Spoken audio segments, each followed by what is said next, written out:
बिस्मिल्लाहिर्रहमानिर्रहीम। अस्सलामुअलैकुम दोस्तों, वेलकम टू उर्दू प्रोफेसर। आम तौर पर कामयाबी को हम उन लोगों के साथ कोरिलेट करते हैं जो बहुत ही एक्सट्रोवर्ट्स होते हैं, यानी वो अपने अल्फाज के जादू के साथ लोगों के दिलो दिमाग पर राज करते हैं। ये लोग अपनी सोशल लाइफ में बहुत ही ज्यादा मुतहरक होते हैं, मिलनसार और स्माइली फेस। इनके दोस्तों की एक वसी रेंज होती है, लेकिन ये भी सच है कि दुनिया में सबसे ज्यादा कामयाब लोग इंट्रोवर्ट्स हैं। ये लोग बहुत ही कम बोलते हैं, फिर चाहे वो कोई फेमस एक्टर हो, माइक्रोसॉफ्ट के बानी बिल गेट्स हों, एलन मस्क हों, या फिर फेसबुक के बानी मार्क ज़करबर्ग। इनमें क्या एक चीज ऐसी कॉमन है जो इनको दूसरे लोगों से ज्यादा कामयाब, वेल ऑब्जर्वर और इन्फ्लुएंशियल बनाती है? क्या आपने कभी परिंदों के बादशाह ईगल की आवाज सुनी है? चिड़िया, कौवा या दूसरे परिंदों की आवाजें तो आप रोज सुनते होंगे, लेकिन ईगल हमेशा खामोश रहता है और अपनी जिंदगी जीता है और अपने शिकार पर फोकस रखता है। ईगल की यही खामोशी इसे एक पुरस्कार और एक रोबदार परिंदा बनाती है। पहाड़ों का खौफ, समुंदर का रोब भी इसकी गहराई और खामोशी की वजह से है। समंदर जितना ज्यादा खामोश और पुरसकून होता है, इसका खौफ और रोब इसमें सफर करने वालों के लिए उतना ही ज्यादा होता है, क्योंकि कहा जाता है कि समंदर की खामोशी किसी बड़े तूफान का पेशखैमा होती है। यह वीडियो पूरी देखने के बाद आपको बखूबी अंदाजा हो जाएगा कि खामोशी कितनी बड़ी ताकत है। तो दोस्तों, आगे वीडियो में इसी तरह के खामोश लोगों के टॉप सीक्रेट्स और खामोश लोगों के 3 किस्म के मिजाज के बारे में हम साइकोलॉजी और इस्लामिक पर्सपेक्टिव के साथ आपके साथ मालूमात शेयर करेंगे। दोस्तों, ये वीडियो एक ऑथेंटिक रिसर्च और मुकम्मल स्टडी के बाद तैयार की गई है। तो वीडियो के बारे में कोई भी सवाल या आप अपनी राय का इजहार कमेंट सेक्शन में कर सकते हैं। Secrets of silent people according to Islamic perspective. अल्लाह रब्बुल इज्जत ने इंसान को 3 मुख्तलिफ मिजाजों पर बनाया है: एक्सट्रोवर्ट्स, इंट्रोवर्ट्स और एम्बिवर्ट्स। कुछ लोग होते हैं कि उनको बाहर की दुनिया से ज्यादा दिलचस्पी होती है, खेल कूद, लोगों से ज्यादा मिलना जुलना, लोगों में मजलिस में होंगे तो ज्यादा चहकेंगे। ये होते हैं एक्सट्रोवर्ट्स। कुछ लोग होते हैं जिनको ज्यादा तन्हाई पसंद होती है, तन्हा रहकर अपने गोल्स को अचीव करने के लिए गौर व फिक्र करते हैं, और इनके बाद ये दोनों चीजें किसी इंसान में बड़े तवाज़ुन के साथ मौजूद होती हैं। इन्हें कहते हैं एम्बिवर्ट्स। ऐसे लोग दुनिया में बहुत कम होते हैं जो ये तवाज़ुन कायम रख सकें। इंट्रोवर्ट्स लोगों में फितरत के हकायक ज्यादा महफूज रहते हैं। ऐसे लोग अपनी फितरत सलीमा के उस दर्जे पर पहुंच जाते हैं कि वो खुद को पहचान लेते हैं, अल्लाह ताला को पहचान लेते हैं। वली अल्लाह और सूफिया वगैरह इसमें शामिल हैं। ऐसे लोग हक और सच को जल्दी मान लेते हैं बनिस्बत दूसरे लोगों के, जैसा कि हुजूर सल्लल्लाहु अलैहि वसल्लम ने फरमाया कि मैंने जिसके सामने भी दावत इस्लाम पेश की, उसने कोई ना कोई दलील मांगी सवाए अबू बकर के। अलबत्ता जो एक्सट्रोवर्ट्स होते हैं उनकी उस तरफ तवज्जो नहीं होती, वो दुनिया में मगन रहते हैं, अपनी दुनिया को बेहतर बनाने में लगे रहते हैं। इनकी तबीयत में तन्हाई और गौर व फिक्र करना शामिल नहीं होता, लिहाजा इनको कुछ देर लगती है बनिस्बत इंट्रोवर्ट्स लोगों के। लेकिन ये है कि ऐसे लोगों की जब तवज्जो होती है तो बड़े ही जज्बाती अंदाज में होती है। फिर ये है कि ऐसे लोग ज्यादा एक्टिव होते हैं और अपनी फ़ालियत की वजह से सिद्दीकीन से भी आगे निकल जाते हैं। अब यही मिजाज आपको अंबिया में भी मिलेगा।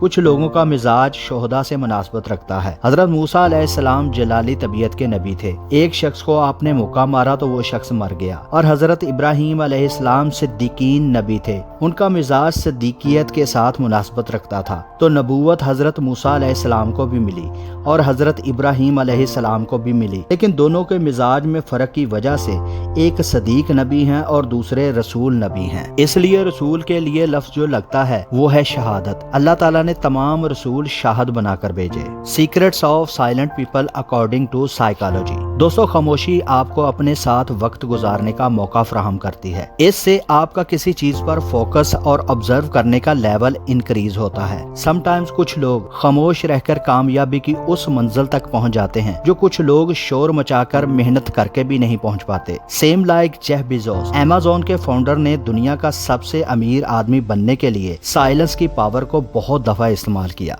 वो एक बहुत अच्छे स्पीकर हैं, वो कम्युनिकेट भी बहुत अच्छे से करते हैं, लेकिन वो कभी भी अपने बिजनेस सीक्रेट्स लोगों के सामने जाहिर नहीं करते, क्योंकि वो ये जानते हैं कि अगर वो अपने बिजनेस को लोगों के साथ शेयर कर लेते हैं तो उनके मुखालिफ उनसे आगे बढ़ सकते हैं। इसलिए वो क्या करते हैं, जब अमेज़न ने अपना क्लाउड बिजनेस शुरू किया तो उन्हें तब ही पता चल गया था कि ये सब जल्द ही अमेज़न बिजनेस में एक अंपायर बनेगा। ये कोई छोटा मोटा बिजनेस नहीं था, इसलिए उन्होंने कई सालों तक ये बात छुपा के रखी। अमेज़न एक पब्लिक कंपनी होने के बावजूद उन्होंने अपने इस बिजनेस को एनुअल रिपोर्ट में भी रिवील नहीं किया। इवन उनके शेयर होल्डर्स को भी नहीं पता था कि क्लाउड का बिजनेस इन्हें अच्छी खासी इनकम दे रहा है। जेफ बेजोस जानते थे कि क्लाउड का बिजनेस कोई ब्रांड नहीं, ये तो बस एक टेक्नोलॉजी का बिजनेस है जो कोई भी बड़ी कंपनी कॉपी कर सकती है। लेकिन जेफ ये जानते थे कि अगर वो इस बात को कई सालों तक छुपा लेते हैं कि क्लाउड बिजनेस से अमेज़न बहुत पैसा कमा रहा है, तो उनके कंपटीटर्स उनको कॉपी करने में लेट हो जाएंगे,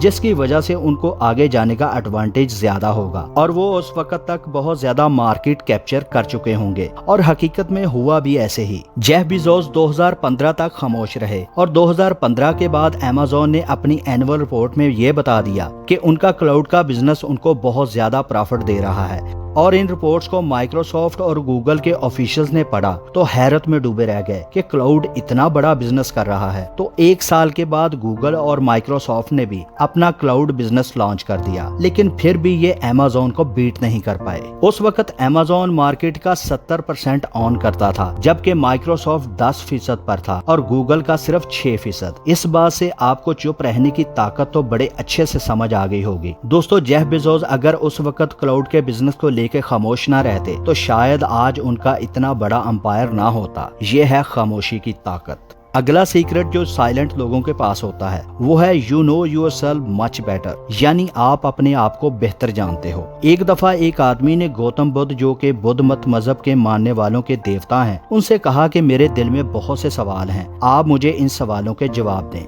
गौतम बुद्ध कपिलवास्तु के शाही खानदान के शहजादे थे। जब उनकी उम्र 30 साल हुई तो उन्होंने खामोश होकर कायनात और लोगों को ऑब्जर्व करना शुरू कर दिया कि कायनात की तख्लीक का मकसद क्या है, इंसान कितने दुखी हैं, कितने गमज़दा हैं, लोगों को कितनी तकलीफ है। इसी सोच और करब के आलम में 30 वर्ष की ऐन जवानी की उम्र में उन्होंने अपना तख्तो ताज, बीवी बच्चे और ऐशो आराम छोड़ दिया और खामोशी इख्तियार की और वीराने में जाकर गौर व फिक्र करना शुरू कर दिया। बाद में हिंदू मत के मजहबी देवता बन गए। गौतम बुद्ध ने इस आदमी से कहा कि ठीक है, मैं तुम्हारे सब सवालों के जवाब दे दूंगा, लेकिन मेरी एक शर्त है कि वो सामने जो एक दरख्त है उसके नीचे तुम 2 साल के लिए खामोश बैठोगे। इस आदमी ने कहा मुझे मंजूर है, तो फिर क्या आप मेरे तमाम सवालों के जवाब दे दोगे? तो गौतम बुद्ध ने कहा हाँ बिल्कुल। फिर 2 साल गुजरने का उस आदमी को पता ही नहीं चला। शुरू में उसे थोड़ा अजीब लगा, लेकिन वक्त गुजरने के साथ साथ उसे बहुत सी चीजें समझ आना शुरू हो गयी। 2 साल के बाद गौतम बुद्ध वहाँ उस आदमी के पास आए और बोले 2 साल पूरे हो गए हैं, अब बोलो तुम्हारे दिल में क्या सवाल हैं, मैं तुम्हारे तमाम सवालों के जवाब दूंगा। इस पर वो आदमी बोला कि मैं आज समझ गया हूँ कि आपने मुझे 2 साल तक खामोश रहने का क्यों बोला था। अब मैं खुद को समझ गया हूँ और अब मेरे दिल में कोई भी सवाल नहीं है। मुझे खामोश रहकर अपने हर सवाल का जवाब मिल गया है। इन दोनों वाकया से आपको साइलेंट ऑफ पावर अच्छे से समझ आ गई होगी। दोस्तों, उम्मीद है कि इस इन्फॉर्मेशन से आपके नॉलेज में जरूर इजाफा हुआ होगा। इस वीडियो को अपनी फैमिली और फ्रेंड्स के साथ जरूर शेयर करें। अल्लाह रब्बुल इज्जत आप सबके लिए आसानियां पैदा फरमाए, आमीन। अपना और अपने प्यारों का बहुत सा ख्याल रखिए। मिलते हैं अगली वीडियो में।